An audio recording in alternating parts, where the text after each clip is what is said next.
up, geniuses? Welcome back to For the Record. I'm your host, Rob Markman. You know, we only bring you the best guests every week, man. This might be my favorite interview coming up. I'm predicting it. I'm calling it early because me and this man have history. This is facts. All right? Even before the hits and everything, man, he pulled up to Genius. Before we had this set, we had a broke down table and some broke down mics, and we did a podcast together. But he is back. His new album, Chixtape 5, if you know anything about it, it's one of the most anticipated projects. He can't go on social media without being bombarded about release date questions and feature questions and all of that. But he's here to talk about it. The album's out today. Tory Lanez, man, welcome to For the Record, man. We here. What's up? Look, man, we got a real set this time. Like, I feel like fire. Nah, it's just fire. I was just talking about this. I was like, damn, like I feel like our last like couple of years that we've been in here, it's always been like in like a small room, and now it's whole setup. Nah, we've been records. We've been leveling up, man, and you know, definitely appreciate you taking that ride with us. I think as we've been growing here, it's incredible to see it. You've been growing. Yeah, it's incredible to see it. You know, I think the last time I seen you, we played 2K together. Yeah, you know what I'm saying. Did an interview. I need my rematch. You know what I'm saying? I've been practicing. Anytime. He was cheating, but nah, it's all good, man. We hear about this Chixtape 5. Yeah. You know, the dope thing, if you're a longtime Tory Lanez fan, this is a flagship mixtape series, right? You go on that definitely. piff, you know what I'm saying, and you'll just live, and it means something. But part 5 is an album. Definitely. So right there off the bat, it's just a little bit different than what we used to. Yeah, it's.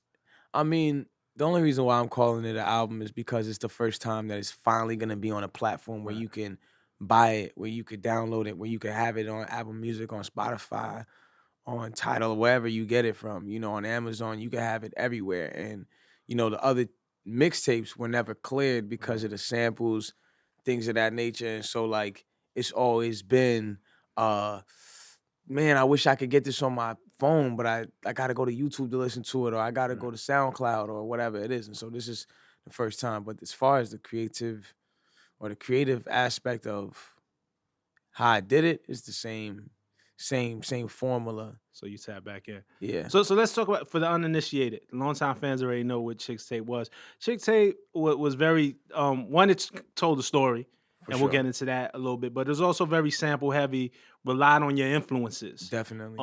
You know, anything from, you know, I remember when you flipped the old Leah joint, Genuine Pony, you flipped in the series. Yep. Proud Family theme song, you flipped in the series. Yep. That was a banger. But right, clearance issues is why they're mixtapes. You were able to clear this one. Definitely. How does that even, first of all, how many samples, how many clearances do you got to go through?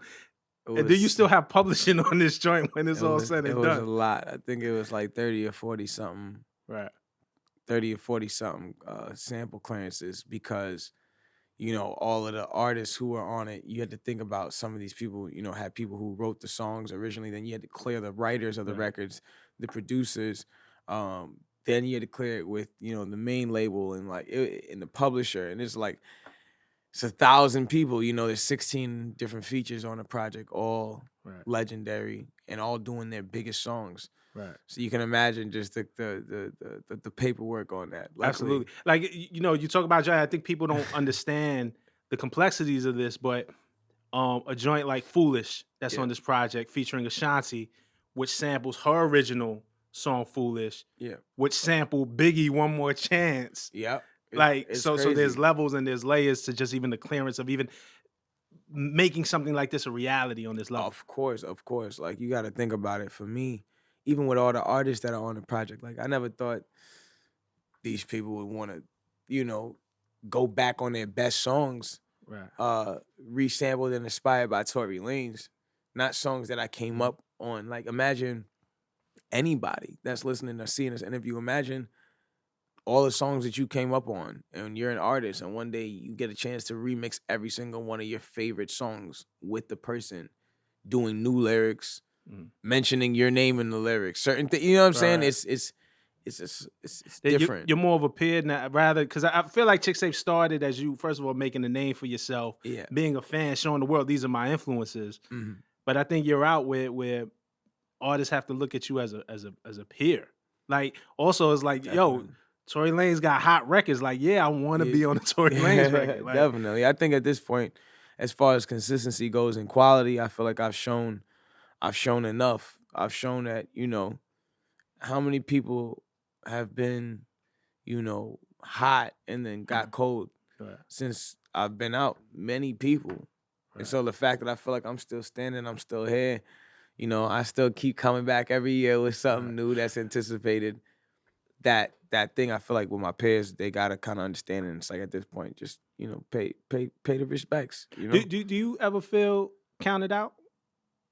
All the time.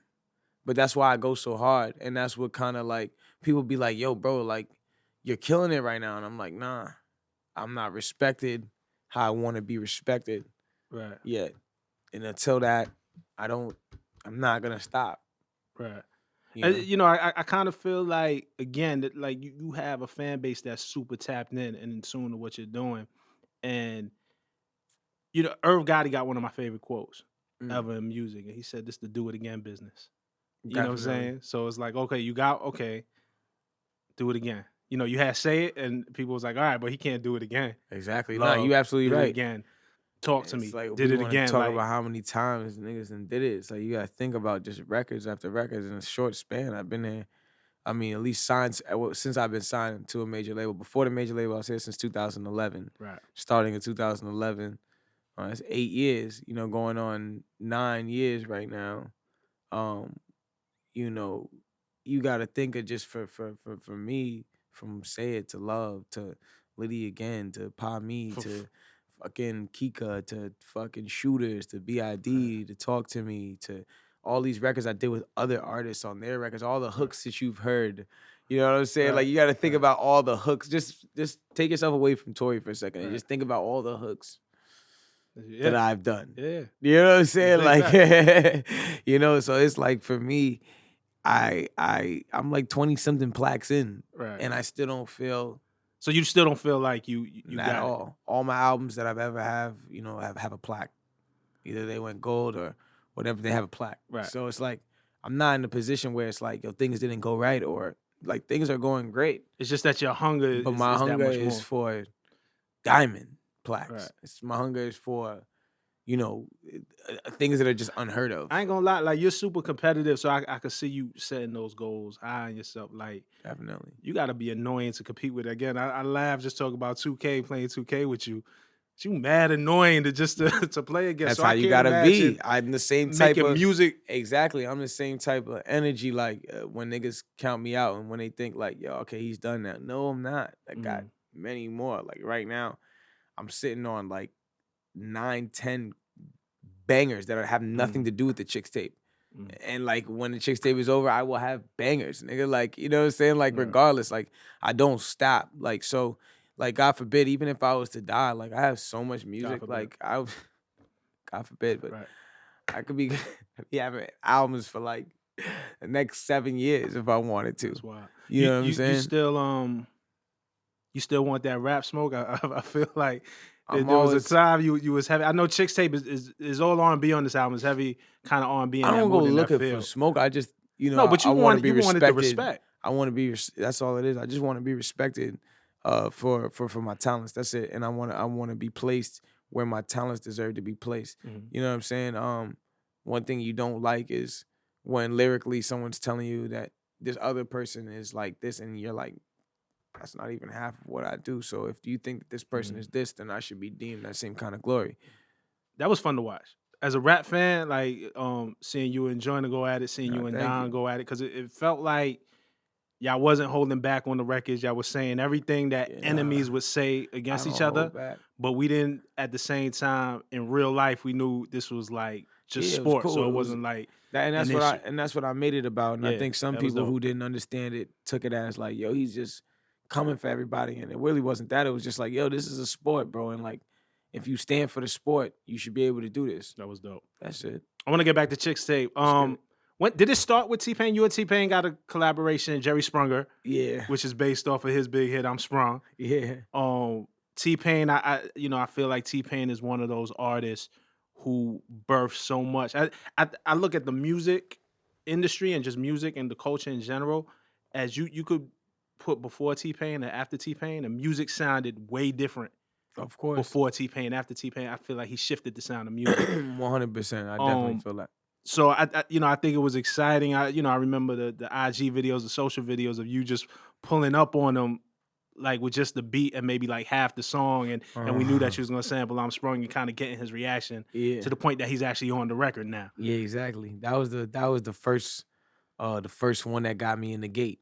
Once I had TPain, I had got Ashanti on Foolish, and once I had those two records, I kind of took that and I took that to all the other artists. Like, yo, I need you to hop on this because I was nervous to ask all of these other artists, yo, can I get you to come back on your best song? Like, nah, you know what I'm saying? Like, I was nervous. So when I had Ashanti and had T-Pain, that was my first way to just walk in places and be like, yo, I got this project, everybody did it. I would say everybody when it was only two people, but I'd be like, yo, everybody did it. You know what I'm saying? You got Ashanti on there, you got T-Pain, he did Sprung, Ashanti did Foolish, the list goes on.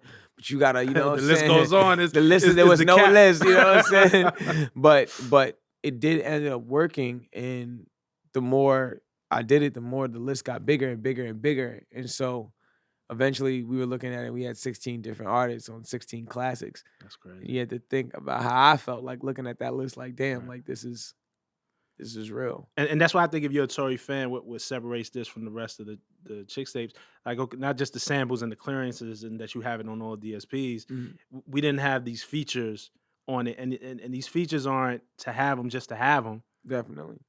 Like it makes sense. Like it's a stunt. It's a hard thing to do. Like, you know what I'm saying? It's very, I think it's very and a creative thing to do. Thank you. I appreciate that. I think it was just innovative, but at the same time, in like retrospect, it was dope to just see a gap being bridged. To just see how people sometimes when you're older, you feel like, yo, why are these youngins remixing this song? And they don't know nothing about this song. But if the person who actually did the song co-signs it, it's a So what I want to know, you mentioned Ashanti on Foolish, which is dope that she jumped on that record. And it's a dope record, but the album cover, I think the album cover, I don't think anybody's seen coming. Nah. Honestly, that was Mid Jordan, man. You know what I'm saying? That was a lot of his idea and creative. I usually I go up there and I'm like, yo, I want the album to look like this. I was supposed to actually be in the album cover shoot, but then something happened in my flight and I couldn't make it. And I remember sending Mid is my photographer slash videographer slash creative director, but like he was I had basically just sent him up to New York and was just like, yo, you gotta make this happen.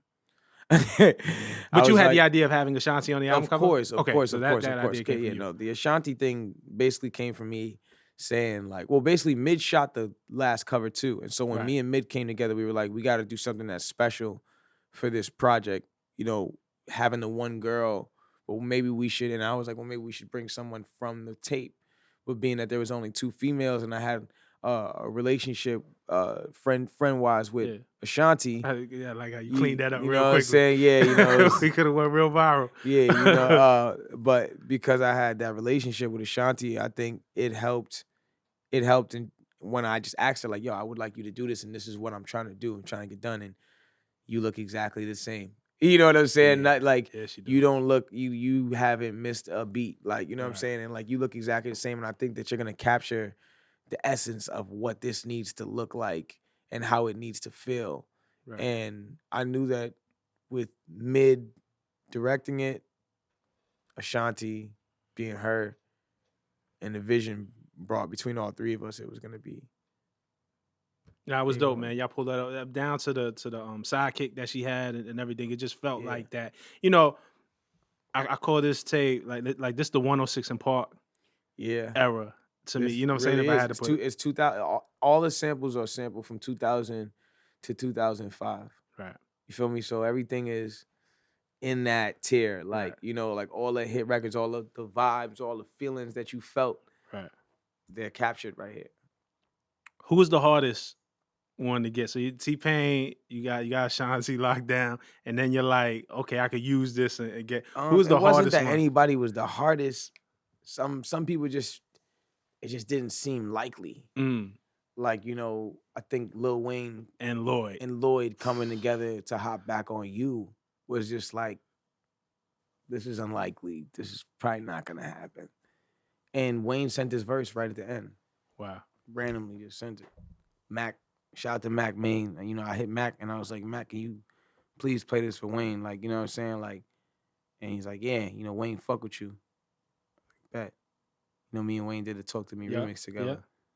And I explained to him what it was, and I'm like, yo, I just feel like we gonna get a Grammy off this. I'm like, I really feel like that. Like, you have like at least 8 Grammy Award winning artists all on the same project.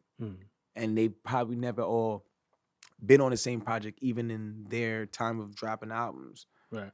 So it's to have it in 2019, I think it's super special. And I told him, I just explained my vision, and we got Wayne and Lloyd on it. So them, I think also maybe I'd have to say I didn't think I was gonna get the Dream either. That was that's rare. Very because rare. he don't really. I think he's such come- in a comfortable space. Doesn't come outside. Yeah. Doesn't need to. So y'all redid know. y'all put your own spin on I Love Your Girl. On I Love Your Girl, and I also sampled Falsetto. Yeah. Me Poppy Yer.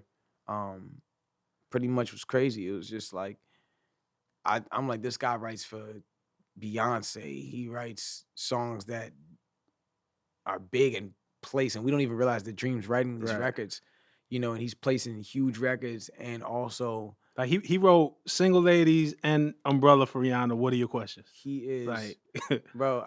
This kid is like, you know what I'm saying, and I never met him. Mm-hmm.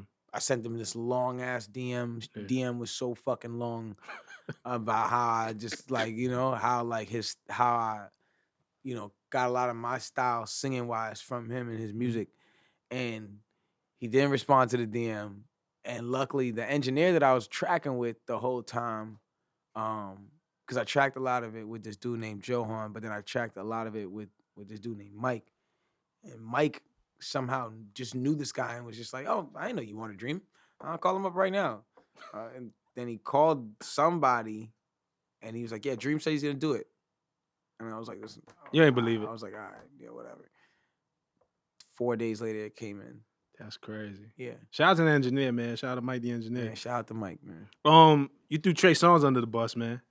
Still waiting. Nah, that's my dog. Like people gotta understand. You said the thing was delayed because of Trey, man. There was a point where I was like, Trey, like I couldn't get him on the phone.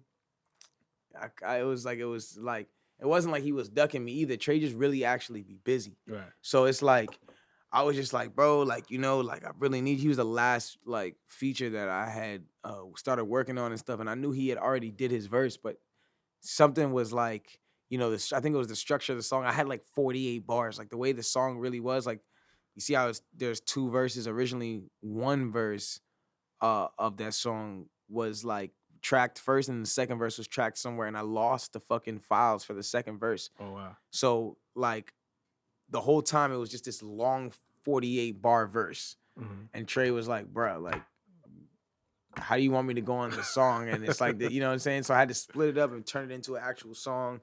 We got in the studio creatively and got everything done, and then it worked out. You know, and he flew in from New York one day just for this. And, you know, that's why I still got to give him his real nigga card, because he still came out in the time like where I knew he was like doing it on a stretch, and he still came out and did it right at the very, very, very last minute.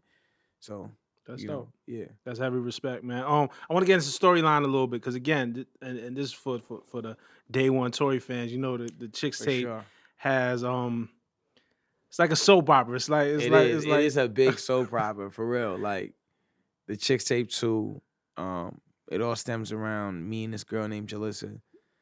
She's a girl who never gave me the time of day. Right. And as the Chixtape series progresses, I finally bag her.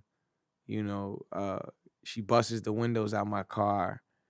Basically, I bagged her because I had a rental car, and she saw the rental and she thought it was my car, and I bagged her, and then she bust the windows out my car. You can hear that whole scene in this song called TLC. TLC, yeah. She bust the windows out my car. That was the end of her in that one. The second Sample one, Creep, I think it was, right? So it was also known as No Scrubs. Oh, No Scrubs. No Scrubs, yeah.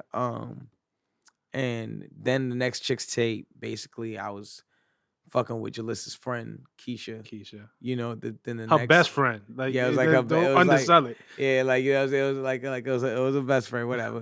But but Keisha dropped me at the end of it all, and then the next one I was with Keisha's sister. It gets crazy. This story Right. gets crazy, but see, it gets crazy through each and every one of them. And this one was like where it all kind of like, all right, Jalissa finally gets the real revenge, and like you know, we got a new girl without giving it away. We got a new girl, Leah. Yeah, we got a new girl, Leah, just joined in. You know, it's a lot. It's a lot going on. But for those who have followed the story, and you know, for anybody who loves the Chixtapes, y'all know what exactly the story stems from, and you understand it, and you're happy about it. It's so ridiculous. Like, bro. you're so happy that I didn't forget. You know, like I just still kept it back. I kept the same voice. I went and got the same girl who played Jalissa 4 or 5 years ago. So you know, and I think most fans know this is acted out. These are kind of like dramatizations. Of course. But I want to know how much of this really goes on in your life. I mean, it's all inspired by real shit, you know? Because here's the genius part where I'm starting to put things together just based off of your catalog, right? You talk about Jalissa, you know, the fact that and we hear this in the tape, bust the cars out your windows because you had the rental. You know what I'm saying? Your first big song, Say It, was kind of centered around the car and the attention that the car gets you. Everything was inspired by the same innuendos. Like it was all, you know, it was all inspired by the same thing. Like it all real, like a lot of my songs come from things that I live and go through on a day-to-day basis. So if, you know, there's been a moment that talked to me, you know, I've talked about it maybe multiple times, you know? And so like, that's what's dope about it. It's like, yeah, it's cool and it sounds funny, but like it stems from real things, but maybe they're just a little bit more dramatized. Right. And you could revisit it from different angles. Exactly. So all right, my next question, a song like The Cry off of the Chixtape, you sing about, you start right away about, you know, you being curved. Yeah, you curved the fuck out of me. That's how the song starts. I wanted to have something real and like something dope. You know, I know how much the real sample to that song, Crying Out For Me by Mario, I know how much that meant to a lot of people. And so I'm like, you got to give them something that's just super real. Like as soon as they hear it, just off the top. And so that's where the lyrics came from, like, boom, you know, and anybody who ever been curved, I feel like everybody's been curved at some point. You could be the most pretty girl in the world or feel like you, whatever the case is, you a baller or whatever the case is, and sometimes you'll get curved, you know, for the wrong reason. Well, listen, man, we know the new Hairline is popping. Shout to Tiger. We know the plaques is all on the wall. The talent, you know what I'm saying, speaks for itself, the natural charm. So the question is, when was the last time Tory been curved? I don't know. I get curved all the time. Like, you know what I'm saying? Like, I holla at shit. Like, you know what I'm saying? I holla at shit I'm not supposed to be hollering at. You know what I'm saying? I try to, you know, I don't really. All right, let me be honest.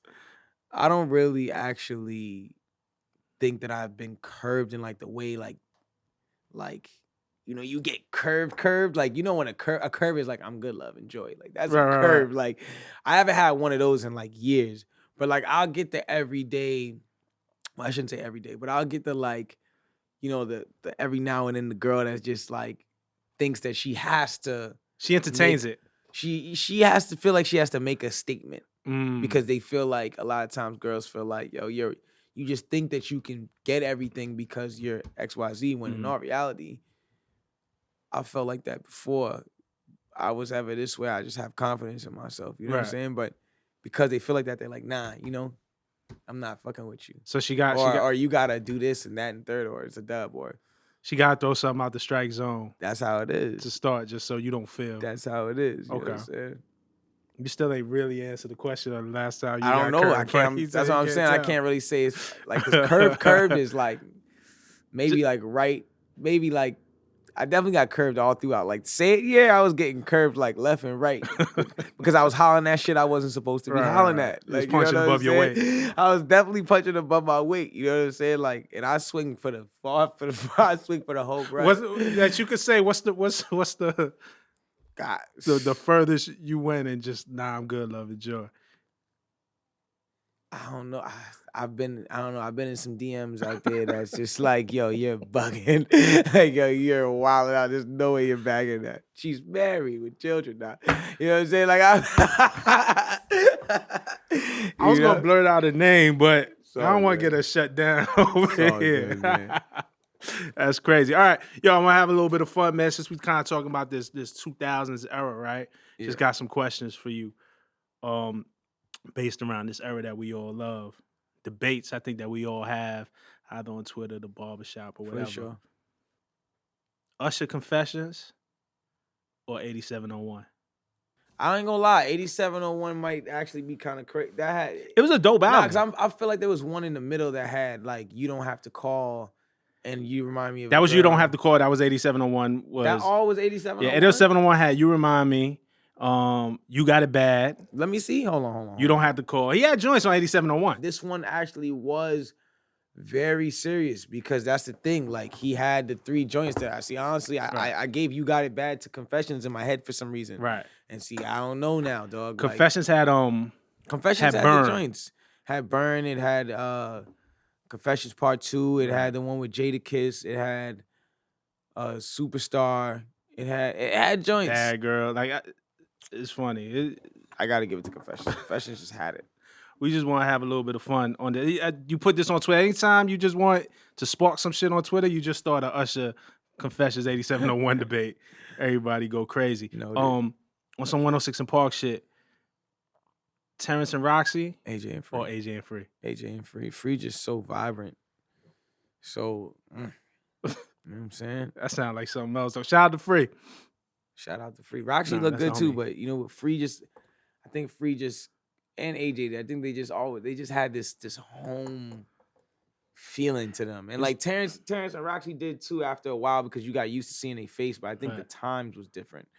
You know, like when Free and AJ were there, it was like that was a time when everybody was tuned into 106 and Park and what was going on in the countdown, and everybody was watching it. You know what I'm saying? And I think that by the time Roxy and Terrence left, not enough people were watching 106 and Park for it to feel like. Yeah, after Terrence and Roxy was gone, it's kind of. I think we got to the Bow Wow era. Started getting. It wasn't there. Yeah, it wasn't there. Nah, you're right. Okay, another one for you, man. The 2000s, right? We had the Supergroup, TGT, Tyrese, Genuine Tank. You know, before that in the 90s, it was LSG, it was Levert, Sweat, and Gil. And you know, these trends kind of come maybe every 10, 15 years. If right now, today, if Tory had to put together a supergroup of that magnitude of 3 artists together, who would you pick?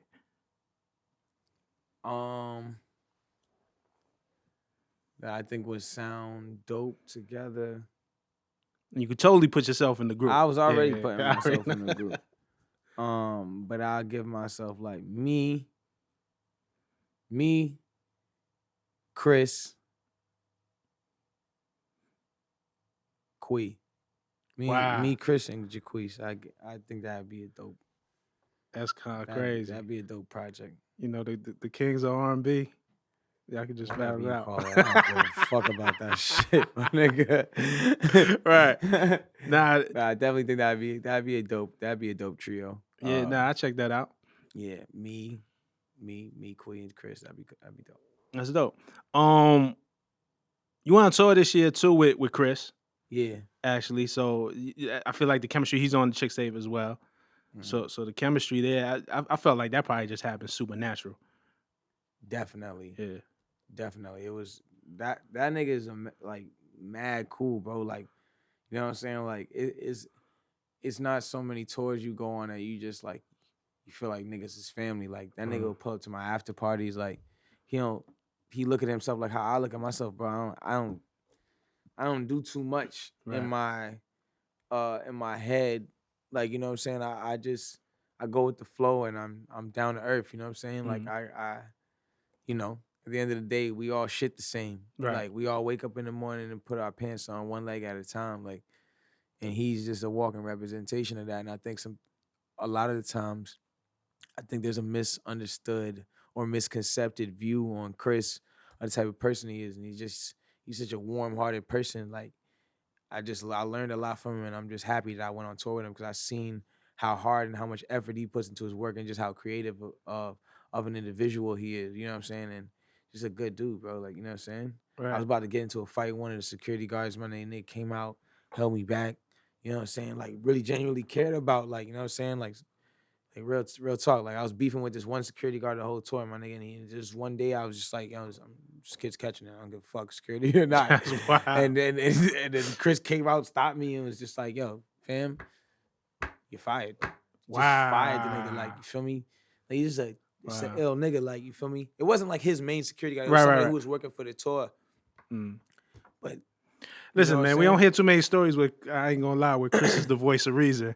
So shout out to Chris for being the voice of reason in this situation. Dude, man, you know what I'm saying? So stuff that's like love. that. You also went early in the year, you went on the UK tour, the Assassination Vacation. Yeah, that was lit. With Drake, man. That was lit. I was mad. I was kind of upset that we didn't get that here in the US. I know. But hey, you know, I think when we finally get the US one, if me and Drake ever go on tour, I just need to be Chixtape 5 needed to drop first. You know what I'm saying? Well, now that Chixtape 5 is dropped, it needed to drop first. Certain things needed to come out, and I needed to be at a better place musically. Just how I feel. I need to, you know, even coming from tour in Europe, we were both fucking it up out there. Right. But even just watching and just seeing like what it takes to have a 120-minute set takes a lot. You know what I'm saying? It's like crazy. it takes a lot, and it takes a lot of sections. It takes a lot of records. I have a shit ton of records, but I want my records to be on a magnitude of like I want to have, you know, those real, like how New York was for you guys. You know, when Jay-Z and Alicia Keys came, I want to have those real anthems before we do that again. You know what I'm saying? That's dope. And in the times that I was out there, it was fun. It was the same thing with Chris, except they're just a little bit different. The two teams.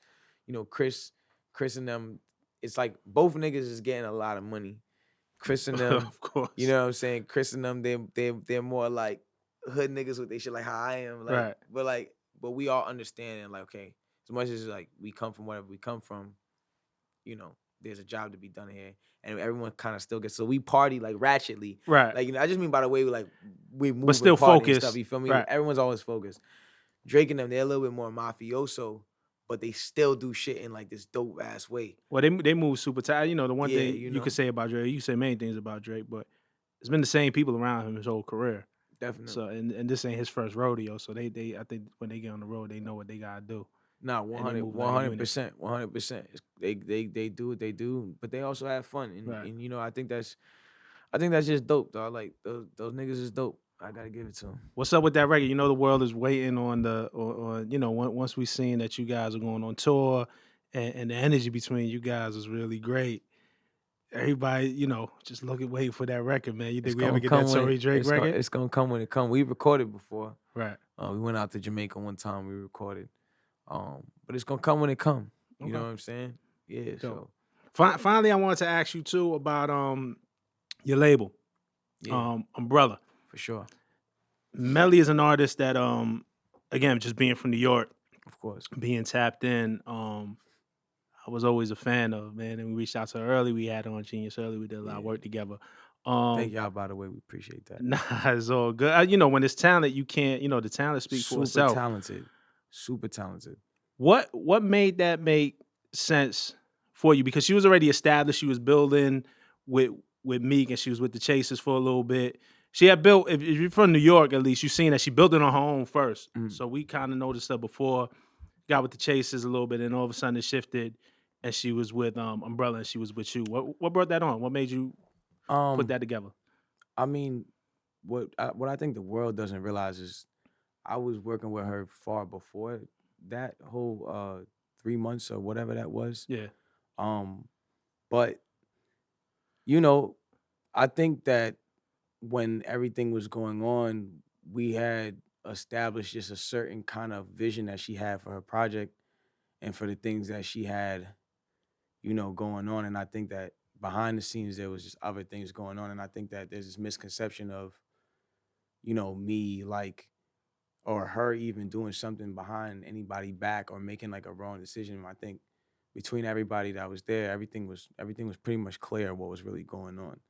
You know what I'm Right. saying? And like, it is what it is. I think the fact that she is here and it is Umbrella, it's just a better fit musically.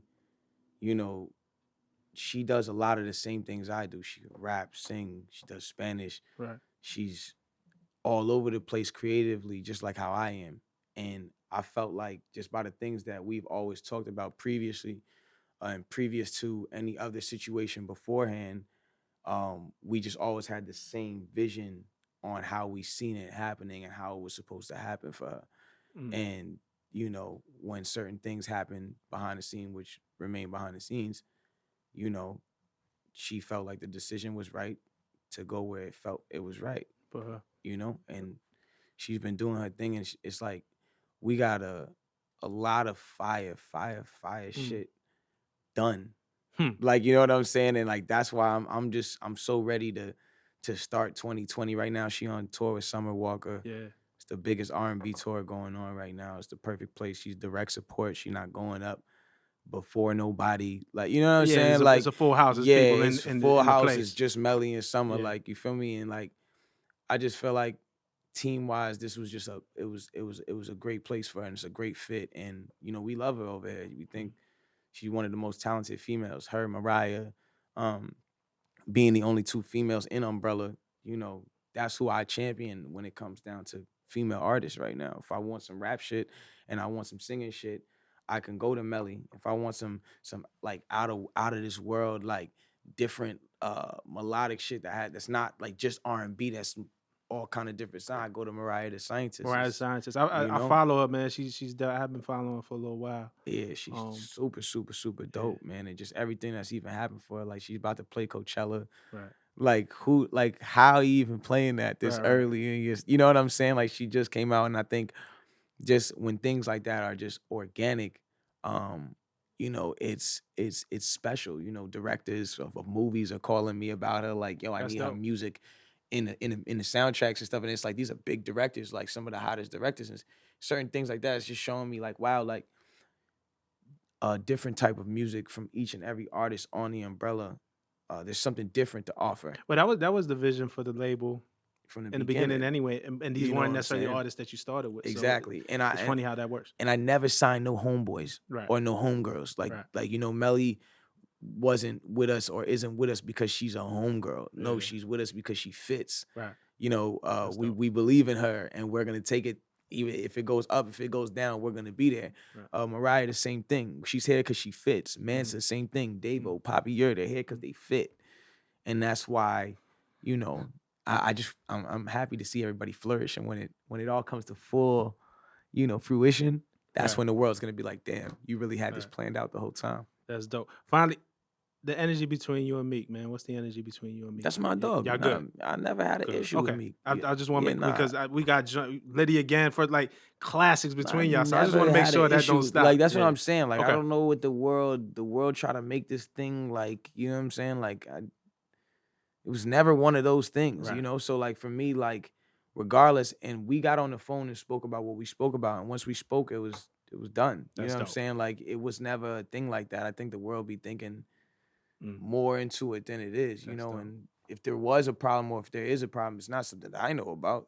You know, it'd be kind of crazy for me to hear that. That's dope. You know, I still need at least a Tory and Meek EP or something. No. Don't ever get it twisted. Don't ever get it twisted. We still got the shit on the way. Right. The only thing that's going on, and the only thing that's ever happened is he's been so busy. Right. You know what I'm saying? Like, we could barely get times where we even could tap in because I'm doing this and then he's doing this. His purpose. You know what I'm saying? It's like he still has certain songs for me and vice versa. Hard. So, you know. All right. Listen, man.